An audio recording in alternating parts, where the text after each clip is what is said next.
Hello everybody, j'espère que vous allez bien, c'est que là je suis en folie, j'espère que vous aussi. Aujourd'hui les gens, on se retrouve dans un tout nouveau concept de vidéo, le Story of my life. I take her home, I drive all night to keep us warm in time. It's frozen, the story of my life, story of my life. Ouais. Oui, j'ai appris ce petit bout de chanson simplement pour la vidéo, je sais. Je suis folle. Que voulez-vous? Alors, comme vous l'avez remarqué dans le titre de cette vidéo, on va parler du syndrome de Sjögren, qu'on peut appeler aussi le syndrome de Gujerot-Sjögren et qu'on appelle aussi le syndrome sec. Ce qui est quand même plus facile à prononcer, je vais vous l'avouer. Donc c'est une maladie dont je suis atteinte. Si vous n'êtes pas au courant, il faut aller voir la première vidéo de ma chaîne où je parle de... Je dis que je suis atteinte de cette maladie, mais maintenant j'en dis pas plus. Ici je vais vraiment détailler. Donc on va devoir commencer par la partie chiante, la théorie. Pour m'aider pour cette théorie, je me suis aidée de ce petit livre et de celui-ci. Oui, il est lourd. C'est le Larousse médical. Voilà. Je les remets. J'espère que ma caméra ne va pas péter avec tout le poids que j'ai mis. Donc voilà. Tout d'abord, on va parler du syndrome. Qu'est-ce que c'est qu'un syndrome? Un syndrome, c'est le rassemblement d'un groupe de symptômes ou de signes qui se reproduisent en même temps dans un certain nombre de maladies. Dans le syndrome de Sjögren, il y a plusieurs symptômes qu'on retrouve en même temps, donc qui sont caractéristiques du Sjögren, on va dire, plus ou moins. Le Sjögren, c'est une maladie auto-immunitaire. Pourquoi? Parce que, en fait, au départ, c'est une maladie du collagène. En fait, il y a une atteinte diffuse de ce collagène qui est victime d'une dégénérescence due à des réactions allergiques mettant en jeu les hormones cortico-surrénaliennes.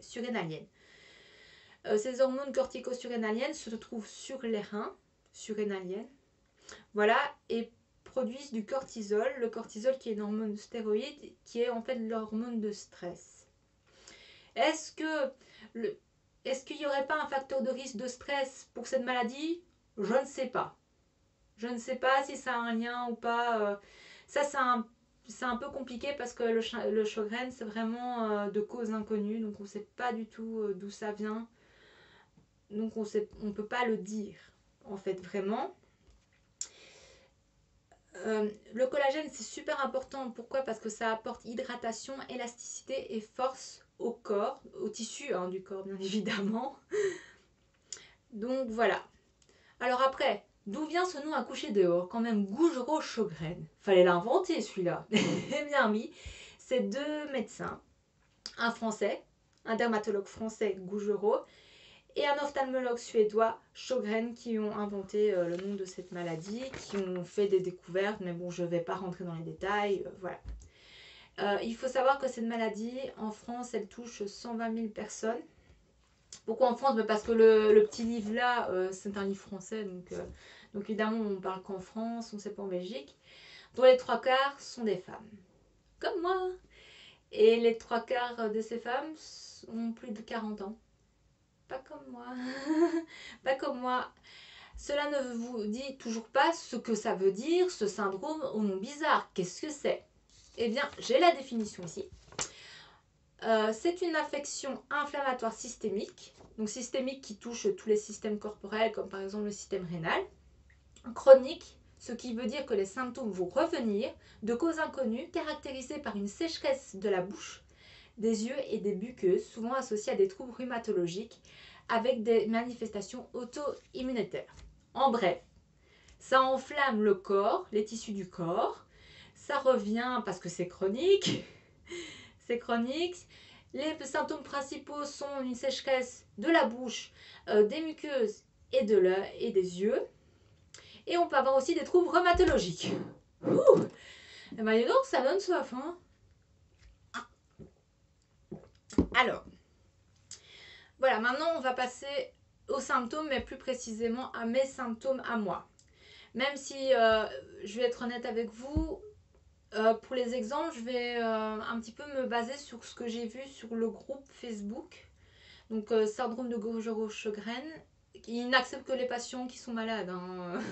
Vous pouvez pas aller comme ça. Donc voilà. Donc je fais partie de ce groupe et j'en apprends tous les jours. Donc voilà. Donc, ben, pour commencer, c'est une maladie auto-immunitaire. Donc évidemment, il y a de la fatigue, parce qu'on attaque nos propres cellules, donc c'est quand même assez fatigant. On va parler du premier symptôme, c'est la sécheresse de l'œil. Donc la sécheresse de l'œil, moi ça se caractérise plus par... j'ai l'impression en fait qu'il y a un corps étranger dans mon œil, quelque chose qui gratte.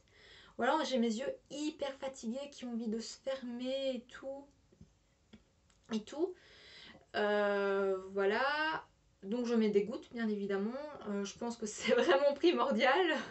Dans mon cas, bon maintenant tout le monde n'a pas vraiment une sécheresse buccale, mais dans mon cas j'en ai une. Donc, une sécheresse oculaire, qu'est-ce que je raconte? Je suis désolée, hein, je suis un peu déphasée. Avec le temps qu'on a eu avant, il faisait tout soleil, maintenant il pleut. J'en peux plus. Ok, donc après, on a bien sûr la sécheresse buccale.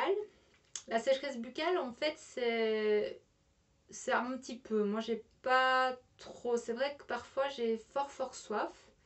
Donc, ça se caractérise par des troubles de la déglutition. Donc, j'ai du mal à avaler parfois. Ça me fait enfin, c'est pas. Comment dire? Fluide. Enfin, vous voyez, c'est pas lubrifié. Je ne sais pas comment dire d'autre. Mais c'est pas lubrifié comme ça devrait l'être. Et du coup, ben, ça fait mal quand on mange, par exemple. Donc c'est assez énervant, hein, faut bien le dire. En fait, je devrais toujours me promener avec une bouteille d'eau sur moi. Parce que, voilà quoi, à cause de ça. Euh, Puis évidemment, ben, il y a bien sûr la peau sèche. Donc la peau sèche, ben, c'est juste pas esthétique. Et parfois ça gratte, il y a des démangeaisons, comme la peau est super sèche. Voilà, donc c'est assez. Enfin, c'est énervant parce qu'on se voit parfois et parfois moi j'en ai sur le visage des zones de sécheresse et franchement c'est pas marrant. Au niveau des lèvres aussi, ben, elles sont toutes sèches tout le temps, que ce soit en été ou en hiver. Ben, j'ai beau mettre du baume à lèvres au moins une fois par jour, ben, ça ne va pas. Donc c'est un peu chiant quoi. Je suis pas la meuf qui va mettre du rouge à lèvres parce que ce sera moche. Donc voilà, donc c'est un peu énervant pour ce genre de choses. Mais bon. Alors maintenant, le truc qui est bien avec ce syndrome, c'est qu'on transpire moins. Ouais. C'était le point positif, voilà, c'est tout. C'était pour le dire. Euh, alors il y a aussi parfois, on a parlé des troubles rhumatologiques, hein, ça on l'a vu dans la définition. Les troubles rhumatologiques, moi, ce que j'ai, c'est des douleurs aux articulations. Donc ça peut être du poignet, du genou, de la cheville. J'ai aussi dans le dos, les épaules, parfois aussi, c'est vrai. Et c'est vrai que c'est assez énervant. Il y en a, j'ai lu sur le groupe qu'il y en a qui ne savent même pas sortir de leur lit tellement qu'ils ont mal, tellement que ça leur fait mal, donc ils doivent prendre des dérivés morphiniques, donc des antidouleurs assez forts, on va être honnête. Et ben, c'est pas cool quoi, vraiment pas. Enfin voilà. Alors, alors oui, j'ai mis que au niveau de l'inflammation qu'on a parlé dans la définition, moi une fois j'ai eu une grosse inflammation à mon index droit. Donc ici, j'ai eu tellement d'inflammation, c'était tellement gonflé. Parce que la tétrade inflammatoire, c'est quoi? Douleur, chaleur, gonflement et rougeur. Donc j'avais tous ces éléments au niveau de mon doigt. Et j'ai pas pu jouer du violon pendant 2 semaines. Hein. Donc voilà. C'est assez surprenant, je dois avouer. Et c'est pas très chouette. C'était pas chouette du tout parce que ça faisait mal quand même, vous voyez. La solution pour les troubles rhumatologiques, moi, ce qui fonctionnait bien, c'est mettre des bouillottes chaudes. Ouais, mettre un peu de chaud, ça soulage assez bien. Donc voilà, si vous avez des troubles rhumatologiques comme ça, ben, mettez un petit peu de chaud, ça va vous faire du bien. Quoi. Rhumatologique, hein, pas pour les muscles. Rhumatologique. Donc voilà. Pour les symptômes à proprement dit, C'est tout. Donc voilà, maintenant je suppose que vous voulez passer à la partie diagnostic. Comment est-ce qu'on diagnostique une telle maladie? Parce que c'est quand même pas simple. Eh bien, tout d'abord, on commence par une biologie sanguine dans laquelle on voit une augmentation des facteurs d'inflammation, bien évidemment, comme si c'est une affection inflammatoire, et des éléments spécifiques aux maladies auto-immunes. Je ne sais plus très bien vous dire ce que c'est. Je crois que c'est des anticorps antinucléaires ou des trucs comme ça, mais bon, c'est pas très important de le savoir à part si vous faites médecine. Enfin voilà. Aussi et surtout, on va pouvoir poser ce diagnostic grâce à une biopsie des glandes salivaires. La biopsie des glandes salivaires, comment ça se passe? Et bien tout simplement, on va désinfecter votre lèvre inférieure avec une solution bucco-dentaire antibactérienne, comme de l'isobétaline buccale par exemple. Puis on va vous faire une petite piqûre pour endormir. Cette piqûre, elle fait vachement mal, je peux vous le dire. Et après, votre lèvre gonfle. Donc c'est parfait, c'est parfait. Il y a quelqu'un qui tient votre lèvre comme ça, voilà, pendant toute l'opération. Et on vient inciser, on vient un peu lever les petites glandes salivaires. Enfin, je pense, parce que je pense que je me suis évanouie à ce moment-là, donc je ne me souviens plus. Je me suis réveillée. Je n'ai jamais autant transpiré de ma vie, les gens. J'étais transpirante de partout. Jamais une séance de sport ne m'avait fait autant d'effet. Je rigole, mais franchement, j'en garde un souvenir horrible. Hein. Donc franchement, si vous devez faire une biopsie des glandes salivaires, faites-la, mais c'est pas drôle. Et en fait, on a des classes spécifiques pour la biopsie des glandes salivaires qui fait que, eh bien, on sait vraiment que c'est le syndrome de Sjögren. Hein. Donc voilà, c'est mis sur le papier. Ah, ben, effectivement, il y a un syndrome de Sjögren. Moi, ça a été vraiment diagnostiqué comme ça. Voilà. Voilà. Et aussi, on a un test oculaire, mais ça, c'est plus en complément du diagnostic. C'est vraiment pour être sûr qu'on ne s'est pas trompé. Alors, on a un test de Schirmer. Donc, le test de Schirmer, c'est le test de l'alarme. Donc, on vous met un petit papier absorbant à l'intérieur de la paupière. On a endormi, hein, bien évidemment, l'œil avant, hein, je vous rassure. Et une larme va tomber, puisque les larmes servent à éviter qu'il y ait des corps étrangers dans l'œil. Et à partir d'un certain si ça n'atteint pas un certain millimètre, c'est que vous avez une sécheresse oculaire qui peut être causée par un syndrome de Sjögren en fait. Voilà, et apparemment il y a un test de la cornée pour voir s'il y a une inflammation au niveau de celle-ci, mais je dois vous avouer que je me souviens plus l'avoir fait. Donc je ne sais pas vous expliquer plus que ça. Alors au niveau du traitement, ça dépend vraiment de ce que vous avez comme symptômes, hein. Ça je vais vous l'avouer. Moi par exemple, pour les troubles rhumatologiques, j'avais du Plaquenil. Donc l'hydrochloroquine là qu'on a parlé pendant le Covid et tout ça, enfin c'est toujours le Covid, mais ce n'est plus le confinement, mais donc voilà. Je ne vais pas faire de commentaires sur ça parce que sinon je vais m'énerver. Et il y a les gouttes oculaires hein, dont j'ai parlé, bien évidemment. Moi, je prends les IABAC 0,15%, mais c'est en Belgique, donc je ne sais pas si en France il y a les mêmes. Mais bon, il y a des Obstrex et tout ça, il y a tout plein de marques. Je pense qu'on peut trouver son bonheur. Mais moi, mon bonheur, c'est celle-là. Je vais vous l'avouer, donc voilà. Au niveau du traitement, pour moi, par rapport à mes problèmes à moi, je prends des immunosuppresseurs. Donc qui vont diminuer mon immunité, voire la réduire à néant. Et c'est du lédertrexate. Enfin, ça s'appelle du lédertrexate, mais c'est du méthotrexate en fait. Hein, mais... Bon voilà, donc c'est une mini chimio en fait. Et je prends ça une fois par semaine à raison de 15 mg. Voilà. Mais je vous expliquerai un peu pourquoi après, pourquoi je prends ça vraiment. Parce que c'est pas inné, enfin voilà. Et donc, comme je prends du lédertrexate, je dois aussi prendre du folavite, qui est un antagoniste du lédertrexate, et évidemment de la vitamine D. Mais la vitamine D, je pense que tous les Belges en ont besoin. Donc, je ne vais pas faire de trucs sur ça parce que tout le monde en a besoin. Et après, évidemment, vient les complications. Alors, les complications qui sont sûres chez moi, c'est vraiment... Enfin, qui sont sûres, je dis sûres, mais c'est jamais sûr à 102%, je vais vous l'avouer.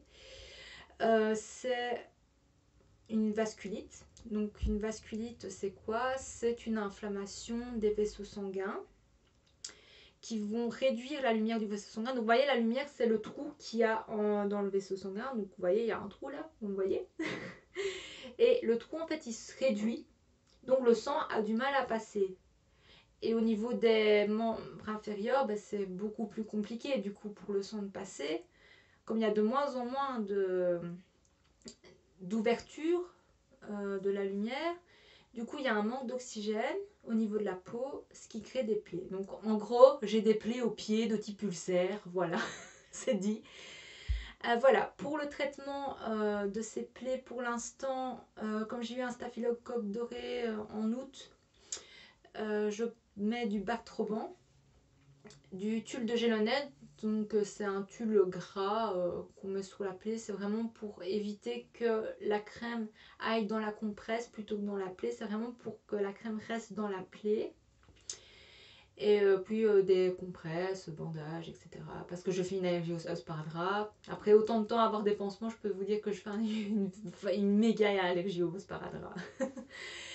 et, et voilà, ça pose pas mal de problèmes puisque ça pose des problèmes au niveau de la marche. Bien évidemment, pour la course c'est la même chose. Donc voilà, c'est un peu compliqué, je dois vous l'avouer. Et aussi, je voulais parler d'une autre complication qui est le syndrome de Raynaud. Mais ça, je ne suis pas sûre que je l'ai.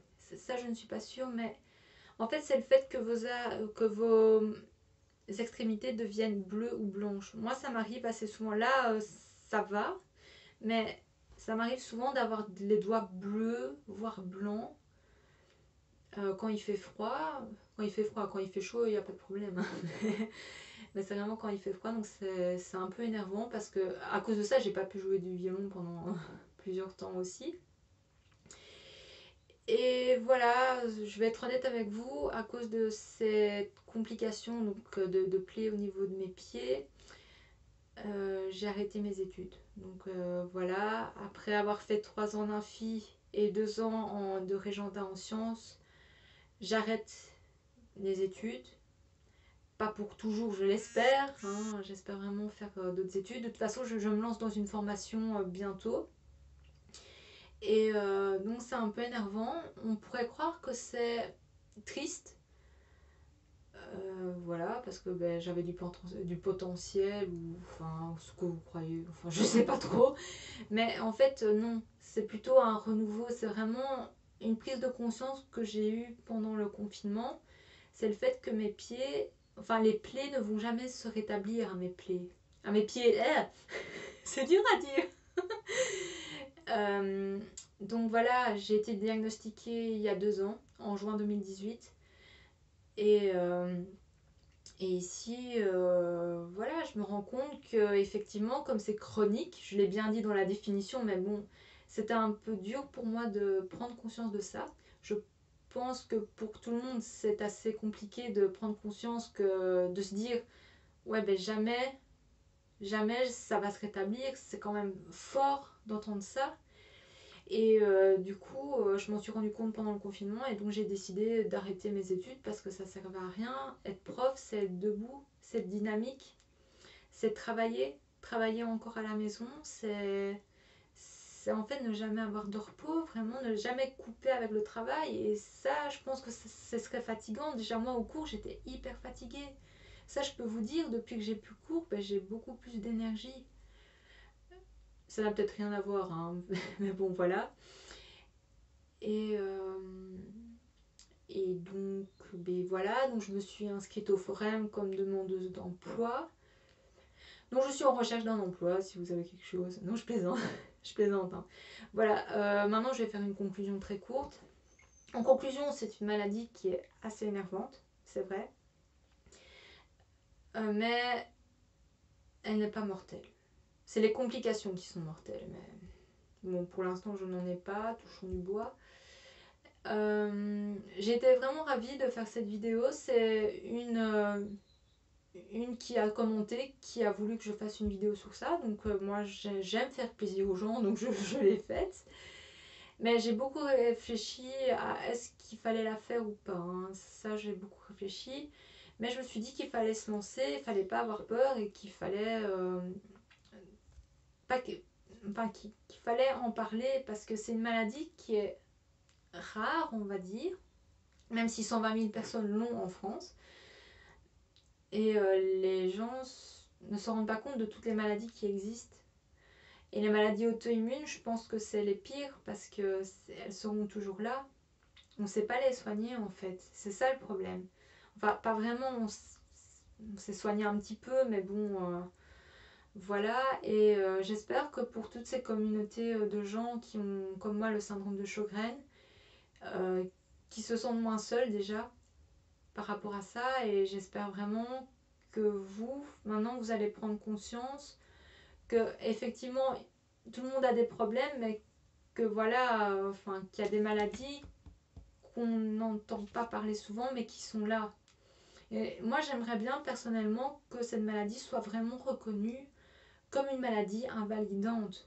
Je ne sais pas si c'est le cas en France, hein, j'ai pas cette impression. Ou alors il y a des démarches hyper compliquées à faire. Il me semble que j'avais vu ça sur le groupe, mais je trouve que ça devrait être reconnu. Voilà, c'est tout et c'est pour ça, c'est pour la reconnaissance que j'ai fait cette vidéo, c'est pour que les gens se rendent compte que voilà, il y a des maladies qui existent, qu'on ne connaît pas mais qui sont là, qu'on ne voit pas forcément de première vue, hein, on dirait pas que je suis malade mais pourtant c'est le cas.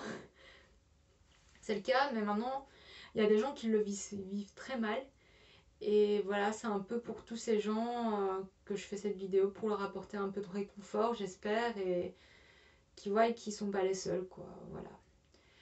Donc voilà, cette vidéo est finie, j'espère qu'elle vous aura plu. Moi je vous dis à la prochaine, bis!